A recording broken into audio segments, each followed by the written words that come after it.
crois que les thèmes choisis étaient très pertinents, que ce soit une vision plus claire de ce qu'est réellement l'entrepreneur, qui sorte un peu de la caricature du jeune créateur de start-up dans son garage, ou que ce soit l'action effective des entreprises pour le développement durable. C'est pour moi une spécificité de l'école de Paris. Au lieu de dire « il n'y a qu'à Faucon faire comme ça » ou d'expliquer qu'un truc est impossible, on va chercher les gens qui ont réellement fait quelque chose d'important et on les fait témoigner pour en inspirer d'autres.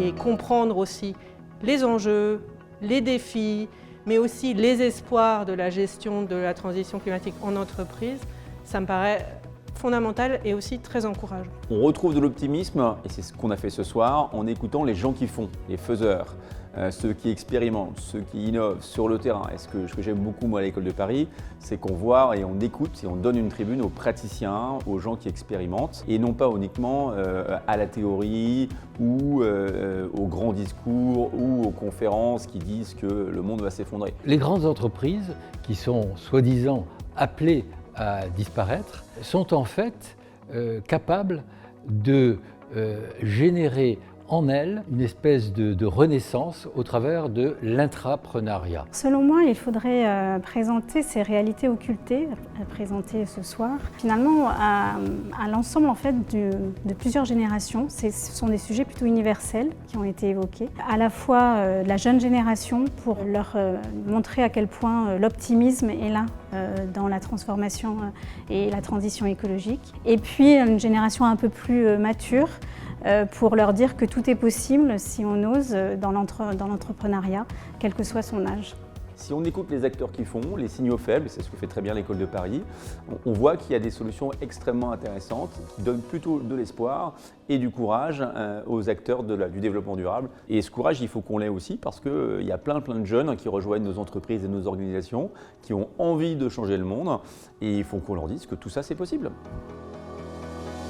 Parfois, il suffit d'une chose à laquelle vous n'avez pas pensé et ce genre de soirée permet d'en collecter plusieurs. Et justement, moi je viens chercher ici la nuance à l'école de Paris et je la trouve, en plus de l'exigence intellectuelle, qui est aussi un vrai bonheur. Alors tout ça laisse place probablement à un immense nuancier dans l'entrepreneuriat entre ces gens qui vont innover à l'intérieur de l'entreprise et peut-être celles qui mettraient trop en cause les racines mêmes de l'entreprise et qui seront des innovateurs qu'on trouvera dans des startups. Mais ça dessine un écosystème réjouissant finalement de l'innovation et notamment au service de la transition écologique. Moi, sur mon territoire, j'ai beaucoup d'entrepreneurs engagés ou de gens qui sont indépendants avec des réalités bien différentes de ce qu'on peut voir dans les médias, des success stories, du profit à tout crin, alors que la réalité est bien plus complexe. Sur le fond, c'était de sortir des sentiers battus et d'attirer l'attention sur ce qui n'est pas sous le lampadaire et ce qui est souvent ignoré quand on regarde les pratiques de gestion des entreprises.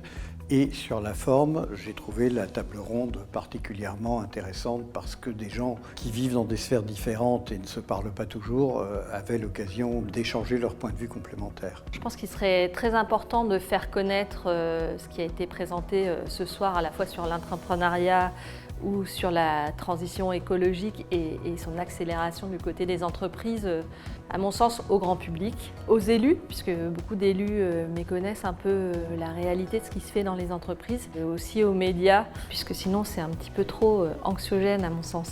Ce qui m'a surpris ce soir dans cette conférence, c'est de découvrir que le taux ou le degré de circularité avait baissé à l'échelle mondiale sur une période récente. Je pensais le contraire. Et en même temps, on a découvert que les entreprises entreprenaient beaucoup d'initiatives pour pallier. Donc je reste optimiste.